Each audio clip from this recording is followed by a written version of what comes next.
Vous êtes le moment présent. À travers le moment présent, nous avons accès à une dimension plus profonde à l'intérieur de nous, qui fait un avec le moment présent. Vous êtes le moment présent. Vous ne pouvez comprendre totalement cette déclaration par le simple fait d'y penser, mais vous pouvez en ressentir la vérité. Cette affirmation cause tant de perplexité qu'elle stoppe le mental, et c'est une bonne chose. N'y pensez donc pas, cela ne vous mènerait nulle part. Vous pouvez, grâce à cette indication, accéder à une forme de connaissance. Vous êtes le moment présent. C'est stupéfiant, et le mental s'arrête effectivement, mais jamais pour bien longtemps. Au bout d'un petit moment, il rouspète. Oui, mais est-ce que ça veut vraiment dire quelque chose? Le mental aimerait avoir un peu plus d'explications, juste un peu plus. Pourquoi pas? Qu'est-ce donc que ce moment présent qui ne nous quitte jamais, qui fait un avec le sentiment le plus profond d'être, de « je suis ». Il est ce que Jésus désignait lorsqu'il dit « Avant qu'Abraham fût, je suis ». C'est ce que Dieu, qui est votre moi le plus profond, a désigné quand il a dit « Je suis ce que je suis ». C'est ainsi que Dieu se définit lui-même. C'est aussi votre propre définition de vous-même, car au niveau le plus profond de votre être, de « je suis », de maintenant, vous faites un avec le un. Et qu'est-ce que le un? Je vais vous transmettre une autre indication. Mais il faut faire très attention avec les indications qui pointent vers une réalité à l'intérieur de vous, une réalité qui ne peut pas être comprise par la pensée. Nous utilisons la pensée pour désigner cette réalité, mais rien de plus. Alors, nous devons être prudents afin qu'une indication ne soit pas transformée en une nouvelle croyance sans qu'il y ait de réalisation. Qu'est-ce donc que ce « je suis », ce moment présent qui ne nous quitte jamais, qui toujours et éternellement est? C'est l'essence de toute vie avant que la vie ne devienne une forme de vie. Toutes les formes sont issues d'une vie. Il y a la vie, et ce que vous voyez autour de vous sont des formes de vie. La vie unique, l'intelligence originelle et primordiale, la conscience unique est ce qui imprègne l'univers tout entier, votre corps, tout.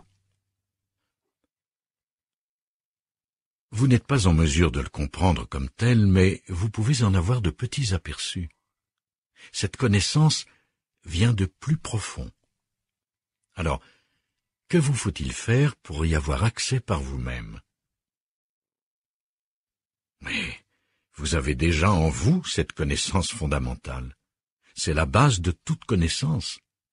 C'est ce que vous êtes et qui est présent lorsque le rêve continu de la pensée se calme pendant un instant, lorsque vous oubliez votre histoire personnelle, vos problèmes, la prochaine chose que vous devez faire demain ou ce soir, et toutes les choses reliées à votre situation de vie qui ne sont absolument pas le moment présent. La simplicité du moment présent. Vos conditions de vie sont peut-être compliquées et problématiques. C'est le cas chez la plupart des gens. Le moment présent ne peut pas être complexe, car il n'y a que ce qui est. Par contre, il peut être un défi. Cela peut être une action immédiate à poser, et alors on agit. Le moment présent compliqué? Oh non, il est trop simple. Lorsque vous vous dites « il y a tellement de choses à faire, je ne sais pas par laquelle commencer », faites une chose. Vous ne pouvez pas faire plus d'une seule chose maintenant, alors faites-la.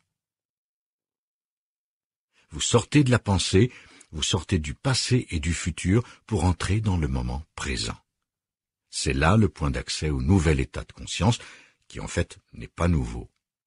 Les grands maîtres ont déjà évoqué cet état de conscience, mais il n'a jamais été réalisé sur une grande échelle. C'est pourquoi il est nouveau pour une grande partie de l'humanité. Stupéfiant, n'est-ce pas, qu'il y ait cette dimension à l'intérieur de vous qui n'est accessible qu'à travers le portail du moment présent. Ce moment est inséparable du fait même d'être, de qui vous êtes au niveau le plus profond. Prenez conscience que ce portail est toujours là, il s'appelle le moment présent. Vous vous sentirez constamment entraîné loin de lui par le mouvement de la pensée, et vous souffrirez de nouveau. Votre vie deviendra de nouveau problématique. Puis, vous vous souviendrez de cette question très utile, quel est le problème en ce moment? Avec cette question vient la vigilance. Qu'est-ce que la vigilance? C'est la conscience sans la pensée. Certains en font l'expérience dans des moments de danger auxquels ils sont soudainement confrontés. La pensée ne peut plus rien car elle n'a aucune expérience de cette situation. Si votre vie était menacée par un accident imminent ou si vous étiez suspendu au-dessus d'un précipice, à quoi penseriez-vous? Vous ne pourriez pas penser.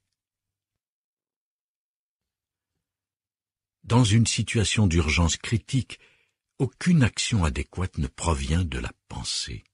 La pensée se retire, cède la place. Une vigilance, une vitalité intense prennent la relève. C'est une sorte de quiétude qui s'accompagne d'une intensité. C'est l'intelligence inconditionnée en vous, le « ce que je suis » qui émerge. Et de cette conscience inconditionnée surgit l'action juste, sans préméditation, sans aucune prise de décision, totalement spontanée. Quand l'urgence est passée, le vieil état de conscience dominé par la pensée refait surface. Et vous commencez à vous rappeler vos problèmes. Mais ensuite, vous vous souvenez aussi que pendant un instant, vous avez vécu dans un état de clarté béate. Certaines personnes vivent cela lorsque survient une maladie qui pourrait mettre leur vie en danger. Mettre la vie en danger est en fait une expression trompeuse, parce que la vie n'a pas d'opposé. Les gens pensent en termes de vie et de mort, mais cela n'existe pas. La naissance et la mort, oui. La vie, elle, n'a pas d'opposé. Donc, une maladie survient, et vous n'avez peut-être que quelques semaines ou quelques mois à vivre. Cette situation pourrait vous réveiller de votre identification à votre histoire personnelle parce que celle-ci devient un fardeau. Votre histoire est tellement malheureuse que vous ne pouvez plus vivre avec cette identification au petit moi. Vous n'avez plus assez de temps. Vous êtes poussé hors de l'identification à votre histoire avec ce mouvement mental. L'état de présence, de vigilance absolue. Ceci s'applique aux personnes qui n'ont peut-être plus longtemps à vivre, donc à nous tous, car il n'y a pas beaucoup de différence entre 1 an, 20 ans ou 50 ans. L'ego dit « Oh, j'ai encore le temps de me trouver ». Non, vous ne l'avez pas, parce que ce n'est pas dans le temps que vous allez vous trouver. Soit vous vous trouvez dans le moment présent, soit vous ne vous trouvez pas. Finalement, peu importe le temps qu'il vous reste. Oh, quel soulagement, dites-vous, parce que le mental me dit que le temps est un facteur critique de mon existence et que je n'y arriverai pas si je n'ai pas davantage de temps. La confrontation avec la mort peut aussi produire cet effet. Ou prenons une situation plus courante, celle des grands sportifs. Ils savent, lorsqu'ils pratiquent leur sport, quel qu'il soit, qu'il existe un état de présence absolue, appelé parfois la zone. Quand ils entrent dans la zone, tout se passe de soi-même. Quelque chose prend la relève. La pensée ne joue plus aucun rôle. Il n'y a plus une seule pensée. L'action juste coule à partir d'un niveau de conscience plus profond. Ça joue, ça prend le dessus. C'est probablement la raison pour laquelle les gens aiment tant regarder certains sports. D'autres regardent des sports parce que l'ego s'identifie à son équipe. C'est l'une des nombreuses façons que l'ego a pour se sentir un peu mieux ou un peu moins bien. Nous avons gagné. C'est qui, nous? Eh bien, mon équipe. Et qu'est-ce que tu as fait? Oh, moi, j'étais juste assis là. Mais ce n'est pas de cela que je veux parler ici. Il ne s'agit pas des personnes qui regardent des sports uniquement pour avoir une petite stimulation égoïque, mais de ceux qui regardent des sports parce qu'il est très satisfaisant et très beau de voir une action qui surgit d'un état de présence, de non-pensée, de vigilance absolue. La première fois que j'ai vu un match de tennis, je me suis demandé pourquoi les gens aimaient regarder ça pendant des heures. Tout ce qu'ils voient en réalité, ce sont deux personnes qui frappent une balle. Puis, j'ai commencé à regarder. Je pouvais sentir que par moments, chez les joueurs de tennis, le courant était là. En effet, on peut parfois en avoir un petit échantillon lorsqu'on l'observe chez quelqu'un d'autre. Alors, c'est peut-être la raison pour laquelle les gens aiment tant regarder ce sport. C'est aussi l'état dans lequel se trouvent certains artistes lorsqu'ils créent. Ils ne se disent pas « Quelle chose ingénieuse puis-je peindre ici maintenant? Et si j'y mettais une petite structure ?» Évidemment, certains artistes le font, mais ça ne donne pas du très grand art. Est-ce que je mets le point ici ou là? Non, ce n'est pas ainsi que naît le grand art. Il naît lorsque vous devenez présent.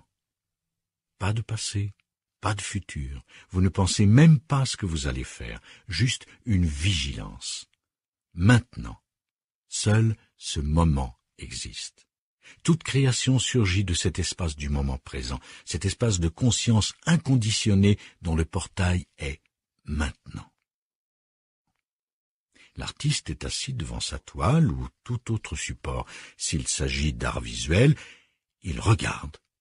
Et dans ce regard, il y a une vigilance intense. Il n'y a pas de pensée. Chez les écrivains aussi, l'élan créateur duquel naissent les mots est cet état de simple écoute, une vigilance, une simple présence alerte. Dans cet état de non-pensée surgit un mouvement créatif. L'esprit commence à s'activer. Soudain, des mots se forment. Il se produit une étrange transition. À partir d'une connaissance profonde de ce que vous voulez écrire, qui est déjà présent dans un état préverbal, qui n'a pas encore pris forme complètement, émergeant de ce sans forme, on assiste à la naissance d'une forme qui finalement devient un mot que vous écrivez. Un regard, une écoute véritable. Il existe des individus que l'on qualifie de créatifs, voire même de grands. Vous allez probablement rire, mais j'ai vu récemment Michael Jackson à la télévision, et même si vous pensez qu'il est bizarre, c'est ce que les gens disent, il se passe avec lui un phénomène étonnant. À la minute où il passe en mode musique, quelque chose s'empare de lui. Qu'est-ce que c'est? Lui-même a d'ailleurs dit qu'il ne pouvait pas penser, que cela ne provenait pas de la pensée. Et vous ne pouvez pas apprendre cela. Vous pouvez apprendre toutes les choses extérieures, mais pas l'essence. Alors, à la minute où il s'engage dans la musique, une énergie prend le dessus, et c'est très beau. Et à la minute où il s'arrête, on se retrouve devant un être humain ordinaire, un peu étrange. Chacun est étrange, certes, mais Certains sont plus étranges que d'autres. Alors est-il possible d'avoir accès à cet état non seulement dans un petit secteur de notre vie, mais de l'intégrer dans celle-ci tout entière? Oui. C'est ce vers quoi pointent tous les enseignements anciens. Il est possible de vivre dans cet état dans lequel nous ne sommes plus une marionnette contrôlée par notre conditionnement. De l'intérieur de nous émerge quelque chose de plus profond que la forme mentale conditionnée que nous pensions être nous. Elle émerge au fur et à mesure que nous nous alignons avec le moment présent. Tout ce que nous avons à faire est simplement de nous souvenir, le plus souvent possible, que le moment présent est la seule chose que nous aurons jamais, et ensuite diriger notre attention vers lui. Comment? Tout simplement en devenant conscient de ce que perçoivent nos sens. Regarder et écouter peuvent sonner comme des mots relativement insignifiants, mais il y a en fait un pouvoir énorme dans ce que nous appelons ici regarder et écouter. Un regard véritable, une écoute véritable, c'est-à-dire une présence alerte. Et du calme. Juste cela. Ensuite, si l'action est requise, elle se manifestera. Vous êtes peut-être en train d'écouter une personne qui parle. C'est la plus belle chose que vous puissiez faire. Dans l'écoute véritable, il y a une présence alerte, un champ de présence consciente, un champ de conscience qui vous unit à l'autre personne. C'est un champ unifiant, au-delà de la pensée. Chacun d'entre vous a déjà eu des aperçus de cela et n'en a peut-être même pas réalisé l'importance. L'incroyable importance du regard aussi. Vous pouvez vous retrouver à regarder un arbre sans le commenter mentalement, sans rien dire à son propos, un simple regard conscient. Il y a l'arbre et il y a la présence à travers laquelle la perception a lieu. D'habitude, vous vous identifiez à ce que vous percevez. Vous le traduisez en pensée, vous l'interprétez, le jugez, le comparez à ceci ou cela. Cet arbre aurait l'air de ceci dans mon jardin. Il s'appelle comme ci et comme ça. Ma tante Marie avait un arbre semblable. Je me demande quand il fleurit, quel âge il a. Vous ne regardez pas vraiment. Cette attitude peut être appropriée pour certaines choses, mais si vous voulez vraiment connaître l'arbre, vous devez regarder. C'est si simple. Chacun d'entre vous a cette capacité d'être vigilant, de regarder et d'écouter sans avoir à être poussé par la vie dans une situation d'urgence où vous n'avez plus le choix, où vous devez être présent parce que vous êtes suspendu à un fil au-dessus d'une falaise à pic. Alors, allez-vous regarder et écouter maintenant? Se reconnaître en tant que conscience. Aux yeux du mental, cela n'a pas d'importance. La plus incroyable transformation s'accomplit si vous êtes capable de faire ne serait-ce qu'un petit mouvement sans l'interférence de la pensée. Chez plusieurs d'entre vous, cela se produit déjà et vous ressentez de la paix lorsque vous le faites. Vous vous servez un verre, et j'espère que ce n'est pas un whisky, car bien qu'il n'y ait rien de mal à cela, habituellement lorsque la présence émerge, elle est facilement obscurcie par le fait d'être ivre. Alors, pendant que vous vous versez de l'eau, par exemple, il y a tout simplement un champ de présence alerte dans lequel l'action se déroule. Le mental n'y attache aucune importance. Il dit « Ah non, j'ai des problèmes plus graves dans la vie que de me verser un verre d'eau dans un état de présence alerte. » Et pourtant, c'est l'issue pour sortir de tous les problèmes de votre vie qui, en fin de compte, sont créés par le mental. Cela permet l'émergence d'une intelligence non conditionnée. Tout l'enseignement du zen tend vers cela. Être complètement, totalement ici, maintenant, dans ce moment, pour regarder et écouter. C'est ce que fait le maître zen. À la question « Qu'est-ce que le zen ?» un maître zen répondit « Faire une chose à la fois. » Une chose à la fois. Et le questionneur répliqua « D'accord, mais quoi d'autre? Une fois que vous avez fait cette chose, que faites-vous ensuite ?» Je ne sais pas à quel point le zen est vivant aujourd'hui, mais quand il est né, c'était une très belle émergence des possibilités de transformation de la conscience humaine. Cette possibilité de transformation est apparue à travers le véhicule que nous nommons zen. Elle est aussi venue à travers Jésus sous d'autres formes. Un autre maître zen, lorsqu'on lui demanda ce qu'était l'essence du zen, devint célèbre parce que tout ce qu'il fit pour répondre à cette question fut de lever le doigt et de vous regarder. Et certains comprenaient. Une fois que vous avez accès à cette dimension, le mental devient un magnifique outil. Il n'est plus un problème car vous êtes la présence. Vous êtes la présence consciente dans laquelle sont reçues les perceptions de vos sens, dans laquelle se produisent les événements de votre vie. Les choses viennent, les choses vont, mais c'est toujours maintenant. Il y a toujours un sentiment profond d'être de la présence dans laquelle les choses arrivent. Alors, vous vous reconnaissez finalement en tant que conscience, une conscience sans forme, hors du temps, éternelle. On pourrait dire qu'il s'agit de la lumière de Dieu, la lumière de la source. Cette lumière n'est pas séparée de la source, de même que la lumière du soleil n'en est pas séparée, mais c'est une extension du soleil. Nous pourrions presque dire que nous vivons encore dans le champ du soleil. De la même façon, nous pourrions dire que la conscience est sans forme, hors du temps. De là surgissent les formes.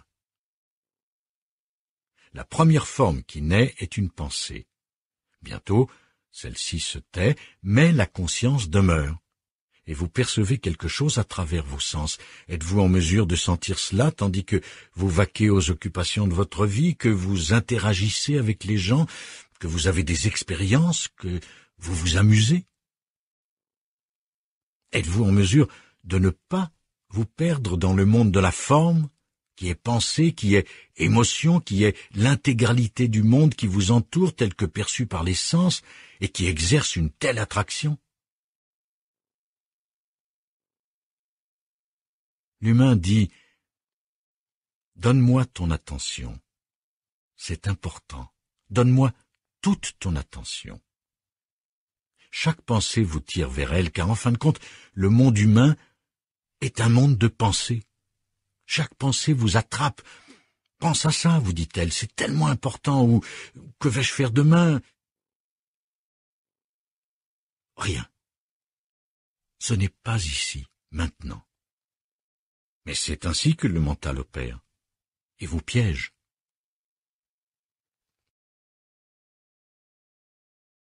Le monde des choses. Il est facile de se perdre dans le monde des choses, le monde de la forme. Combien de personnes, particulièrement dans les pays très développés, vivent une existence complètement minée par les choses. Une chose après l'autre dont il faut s'inquiéter. C'est tellement complexe. Tout le monde dit « Il y a tant de choses dans ma vie auxquelles je dois porter attention. » Je ne dis pas que vous devez cesser de le faire, mais ne vous perdez pas dans le monde des choses. Allez-y doucement.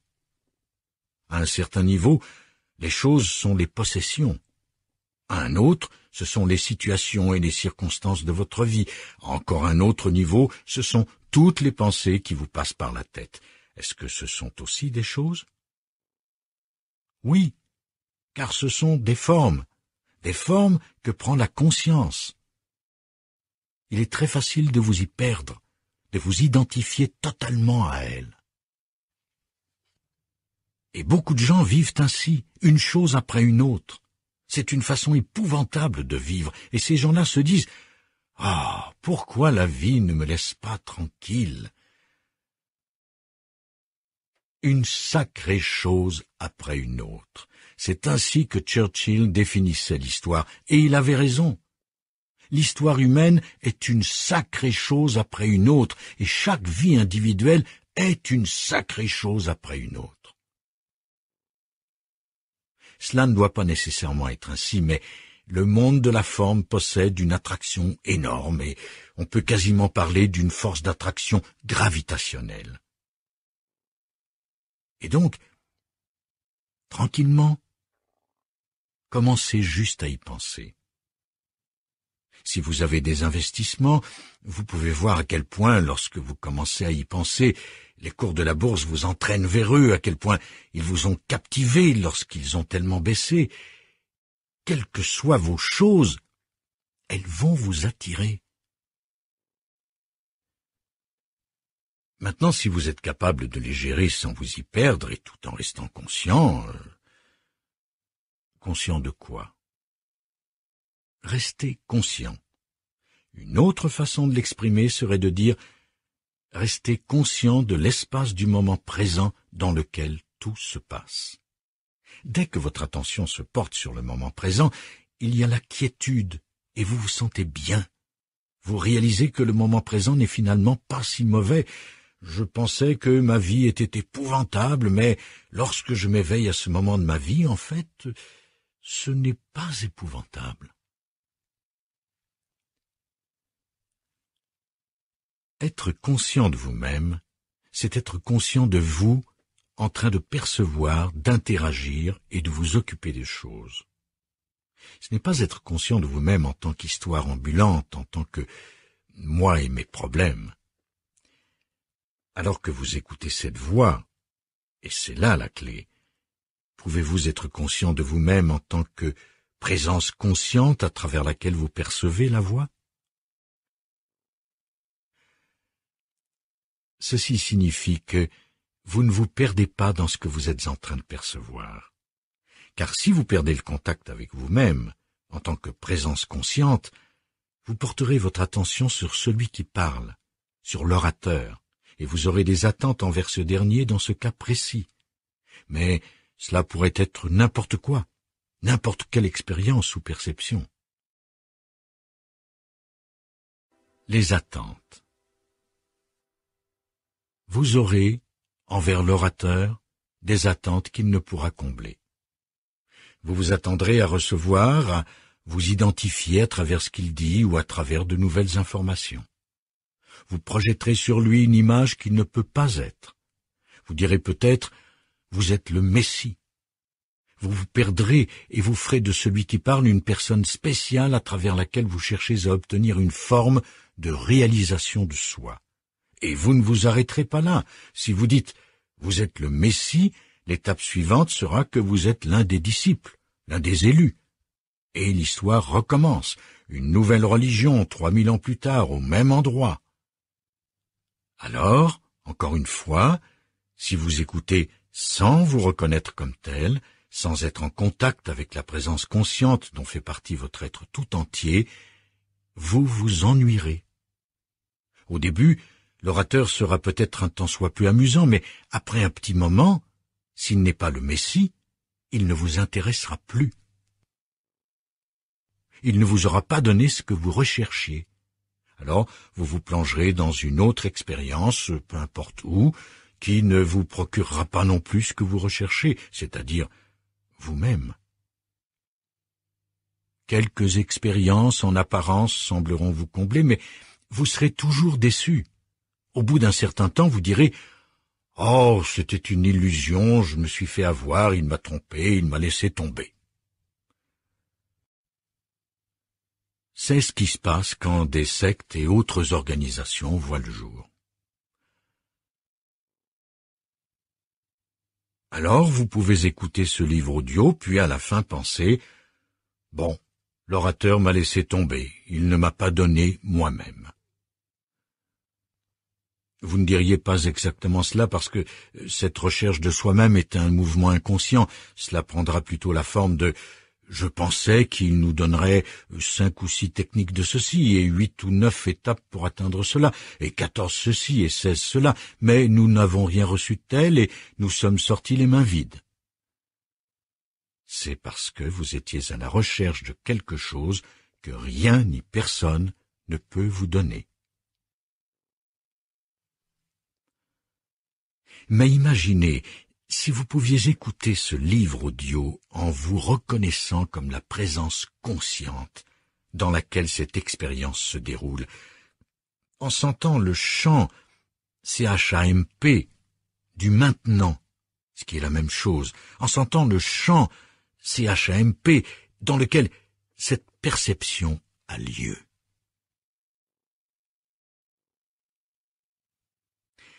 Un maître du début du XXe siècle appelait cela « se souvenir de soi ». Mais attention, il ne s'agit pas de penser à vous-même, c'est plus profond que cela. Vous réalisez que celui qui parle n'a jamais rien eu à vous donner et que vous-même n'aviez besoin de rien. Vous avez déjà ce qui compte réellement, qui est vous-même, l'essence de votre être. Et terminer l'écoute de cet enregistrement les mains vides sera donc une chose magnifique. Ce sera le vide. Trouvez la paix intérieure. Une religion a utilisé les mots vide et vacuité pour décrire le summum de ce qu'un être humain peut réaliser. Le bouddhisme emploie le terme de vacuité pour désigner le but final. Bouddha lui-même a employé cette expression. Ensuite sont arrivés les savants pour réfléchir à ce que cela pourrait bien signifier. Les universitaires qui étudient le bouddhisme ont inventé des théories étranges. Ils ne le font peut-être plus maintenant parce que le bouddhisme est désormais très vivant dans l'Occident, mais lorsqu'il fut introduit pour la première fois au XIXe siècle, un professeur de théologie, en voyant que Bouddha parlait de vacuité, écrivit « Le bouddhisme est un système de croyances nihiliste qui renie la vie, une structure de croyances athée. » Chaque mot de cette phrase est faux. Bouddha a simplement utilisé un autre indicateur en parlant de vacuité. Bien sûr, le terme n'est pas très inspirant. Vacuité. Qu'est-ce que je vais faire avec ça? À moins de le réaliser, cela n'a pas de sens. Qu'est-ce donc que la vacuité? La connaissance de vous-même en tant qu'espace. Voilà un bon mot. L'espace dans lequel tout a lieu. Vous êtes cet espace.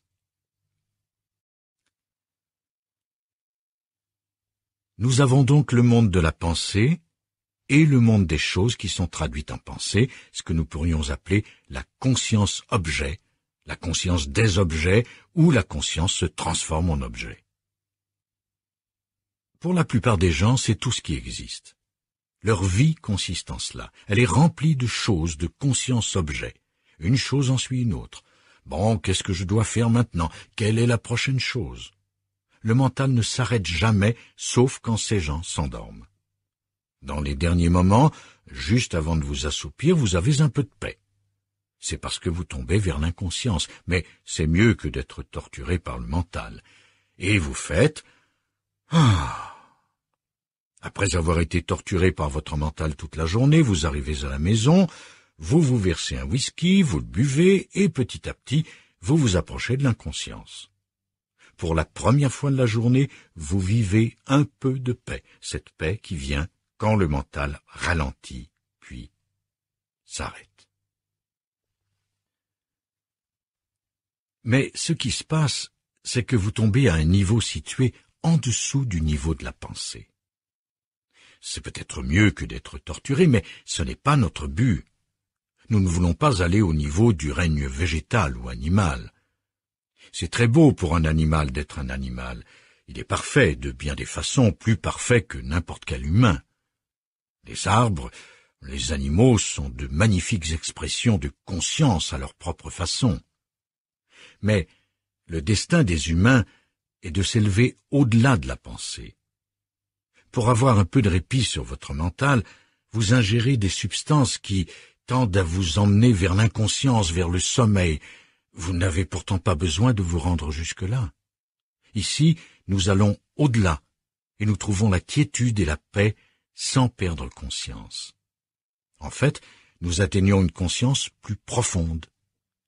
S'il n'en était pas ainsi, presque personne ne voudrait renoncer au fait d'être humain pour avoir la paix intérieure, car c'est l'un des aspects de ce dont nous parlons, connaître, c'est-à-dire trouver la dimension de la paix intérieure qui est la dimension de la conscience sans forme à l'intérieur de vous.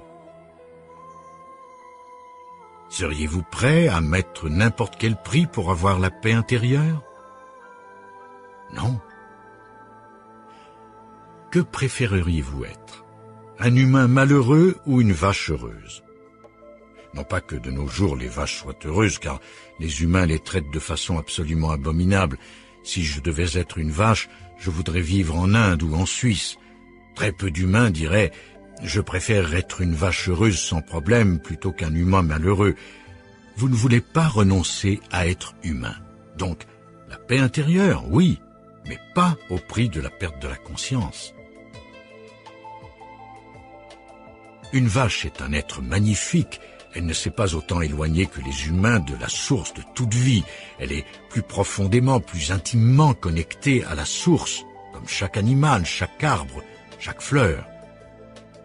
Tous sont des expressions de la conscience unique et tous sont plus proches de Dieu.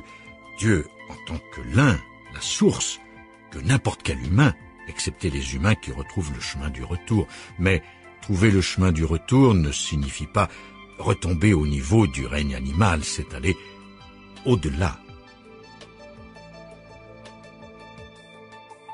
Faire l'expérience de la pensée.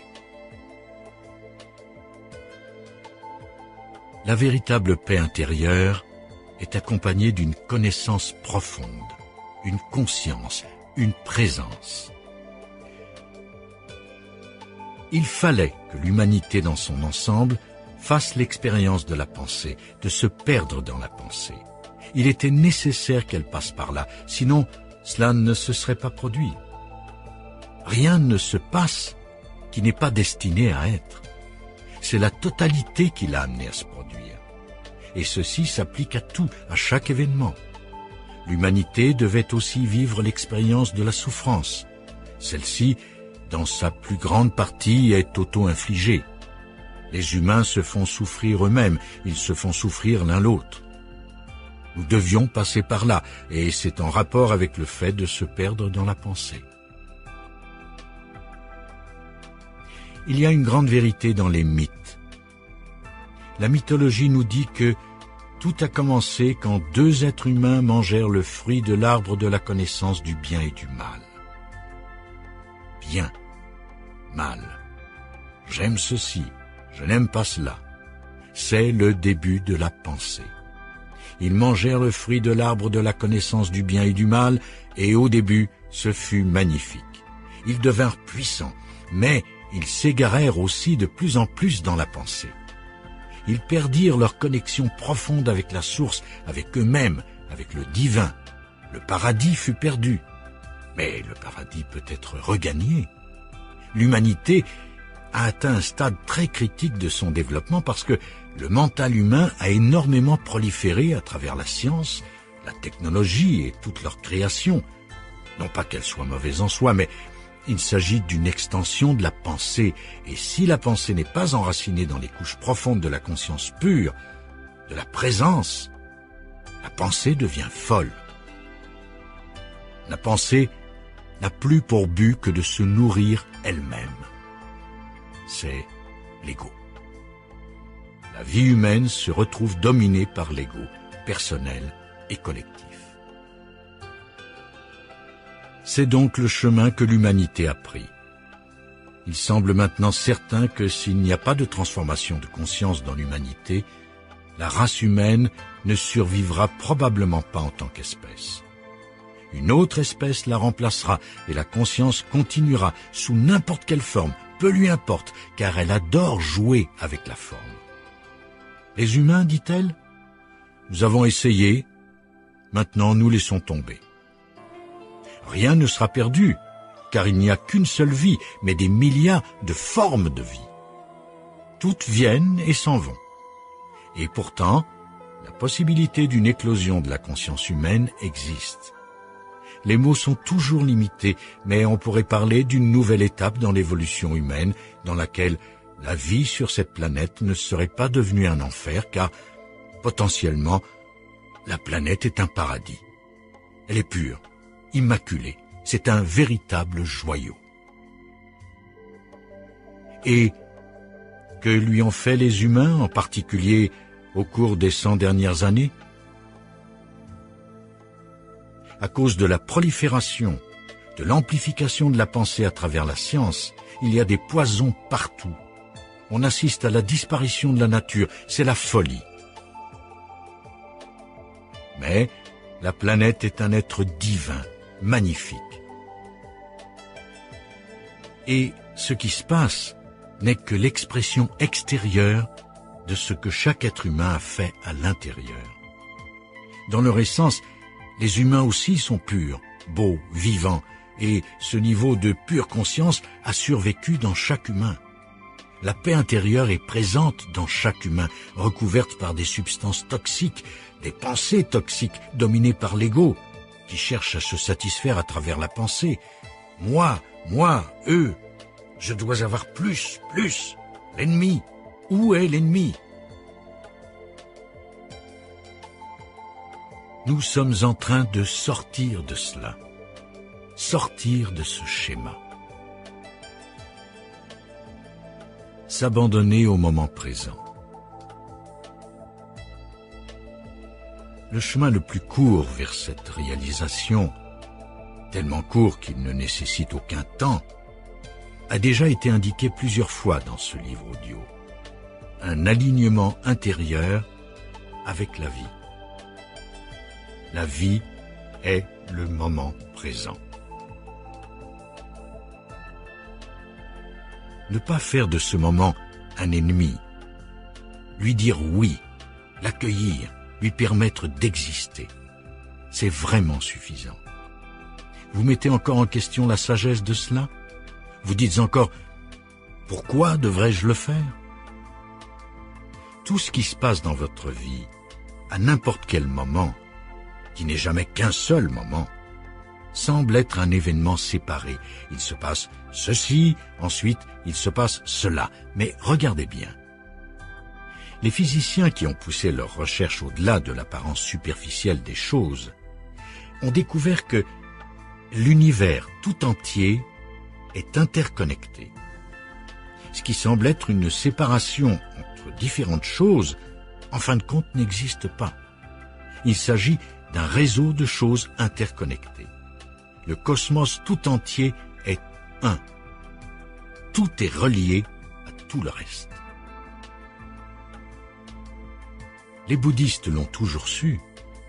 Depuis 2600 ans, ils parlent de l'interdépendance de toute chose. Alors, si quelque chose se passe dans ce moment, cela ne peut pas ne pas être. C'est inévitable. Toute chose qui est s'accompagne d'inévitabilité, car le cosmos tout entier a causé ce moment. Si vous n'êtes pas aligné avec lui intérieurement, vous vous coupez du flux d'intelligence qui s'exprime sous forme d'univers. En revanche, être aligné avec ce qui est, c'est aussi être aligné avec l'intelligence unique qui coule alors à travers vous et affecte ce que vous faites. Elle agit à travers vous, vous n'êtes pas séparé d'elle. Alors, la vie devient tellement plus facile. Je n'ai pas besoin de me débattre avec tout ça. Je n'ai plus besoin de ceci ou de cela, pas le petit je. Tout simplement parce que nous nous abandonnons, car en fin de compte, c'est de cela que nous parlons, et il y a là une grande beauté, une grande puissance. Seul le petit moi dit « n'abandonne pas ». S'abandonner simplement au moment présent, s'aligner avec lui et voir qu'il y a une beauté en tout, même dans la mort. Car la mort existe. C'est la fin d'une forme. Une forme se dissout et vous vous alignez avec ce fait. La pratique spirituelle, l'essence de tous les enseignements, si vous regardez suffisamment en profondeur, consiste exactement en cela, vivre en alignement avec la vie. Quelle que soit la forme que prenne ce moment, même s'il vous semble restrictif, contraignant, ce qui est souvent le cas, je ne veux pas être ici, je veux être ailleurs, je ne veux pas être coincé ici, je veux. Très souvent, ce moment peut être perçu comme une limitation, et bien sûr, d'une certaine façon, il l'est. Il se peut que ce soit votre corps qui vieillisse, vous ne pouvez plus bouger comme avant, votre corps lui-même peut devenir une limitation. Certaines choses sont ce qu'elles sont. D'énormes changements se produisent lorsque vous les acceptez telles qu'elles sont. Ce n'est pas une défaite. Il ne s'agit pas d'accepter d'être malade, c'est uniquement le moment que vous devez accepter, pas l'idée de « je suis ceci ou cela ». Juste ce moment. Alors, il y a de la beauté dans tout ce qui se passe et vous ressentez de la gratitude pour ce qui est, pour les toutes petites choses qu'autrement vous auriez ignorées, pour la table que vous touchez, pour son existence, pour une petite fleur, un verre d'eau. Vous n'avez pas besoin de penser « je suis reconnaissant ». Cela devient pour vous une façon naturelle d'interagir avec le monde. Vous êtes reconnaissant envers ce qui est, envers le fait d'exister. Il n'y a plus de recherche de soi. Vous ne vous y cherchez plus. Dès lors, votre vie s'améliore de façon fulgurante. Dès l'instant où vous ressentez de la gratitude pour ce qui est, quoi que ce soit, vous avez déjà lâché prise, vous avez déjà une vie abondante. Jésus a dit « Je suis venu pour que vous ayez la vie et que vous l'ayez en abondance. » La vie en abondance, a-t-il dit. Il ne s'agit pas d'avoir davantage de choses. Il ne parlait pas de cette sorte d'abondance, il n'a pas dit « Je vous promets des biens de consommation et des centres commerciaux ». Quand nous parlons d'abondance, nous pensons plus de choses. Jésus, lui, nous parle de plus profond, de la profondeur de la vie, la profondeur du fait d'être vivant. Même si vous n'avez qu'une ou deux choses dans la vie, accordez-leur de l'attention, regardez-les, touchez-les. Lorsque vous leur portez attention, ne les utilisez pas comme un moyen pour arriver à une fin, ne mettez pas d'histoire personnelle sur elles pour dire « Regardez, j'étais là, j'ai tout ce que je peux m'offrir, c'est cette petite table », ou au contraire « Regardez comme ma table est grande ». Il ne s'agit pas de ce genre d'attention. Non, il s'agit tout simplement de donner à quelque chose une attention sans le petit moi, de simplement reconnaître son existence, la regarder, la toucher, la soulever, la voir. Et dès que vous donnez votre attention à quelque chose, vous ressentez de la gratitude, vous vous sentez en vie. C'est cela, vivre dans l'abondance. Vous entrez en contact avec la partie de vous qui se situe au-delà de la forme. Après, les formes qui sont présentes dans votre vie sont de petits ajouts. La cerise sur le gâteau. Pas indispensables, mais agréables quand elles sont là, et quand elles s'en vont, ce n'est pas bien grave. C'est le jeu, la danse de la forme. Et lorsque vous aurez fini d'écouter cet enregistrement, cette danse se poursuivra. La danse de votre vie et des formes de votre vie continuera. Alors, pourquoi ne pas y participer? Dès lors que vous n'avez plus absolument besoin que les choses soient d'une certaine façon, il n'y a plus rien de mortellement sérieux. Jouez simplement avec les choses de votre vie et ne donnez votre attention qu'à ce qui est. Il y a de la profondeur dans ce qui est. Ce qui est plus profond que la forme. Et c'est cela, en réalité, qui donne à la forme sa beauté, sa vie. La profondeur est en vous. Dire oui à ce qui vous met en relation avec cette profondeur. Ça paraît si simple. Comment est-ce possible? Le oui intérieur à ce qui est vous connecte avec cette profondeur en vous. C'est là que vous, et la vie unique, la conscience unique que l'on pourrait appeler Dieu, faites un. Sans séparation. La forme sans forme, vous êtes le pont. Votre maison est le sans forme. Pendant un certain temps, vous vous déplacez entre la forme et le sans forme. Mais vous devez parvenir à l'acceptation des formes dans le moment présent, même lorsqu'elles semblent limitatives. Acceptez d'abord et voyez ce qui se passe, car elles changent. Acceptez d'abord, peu importe combien cela semble contraignant. La contrainte ultime est la croix, la crucifixion. Comment peut-on accepter d'être cloué sur une croix? Non, vous ne pouvez pas accepter cela. Mais cet être, qui en fin de compte est vous, chacun d'entre vous, a accepté la forme la plus extrême de contrainte, la croix, un instrument de torture, et il a dit, non pas ma volonté, mais que ta volonté soit. Ta volonté. La volonté de qui? La volonté de l'un qui causa cet événement, et l'instrument de torture se transforme soudain en symbole du divin. Vous n'avez pas besoin d'être chrétien pour le comprendre. La plupart des chrétiens ont d'ailleurs une compréhension limitée de ce que cela signifie. La plus grande limitation, lorsque pleinement acceptée, devient l'ouverture. Alors, s'il y a encore de la souffrance dans votre vie, s'il s'agit d'une souffrance aiguë, la plus grande limitation peut devenir l'ouverture. Mais il se peut aussi que vous n'ayez plus besoin d'autant de souffrance, que vous en ayez eu suffisamment.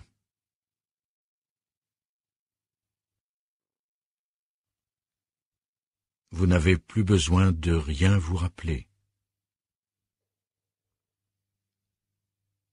Alors, restons en silence un moment et permettons simplement à ce moment d'être.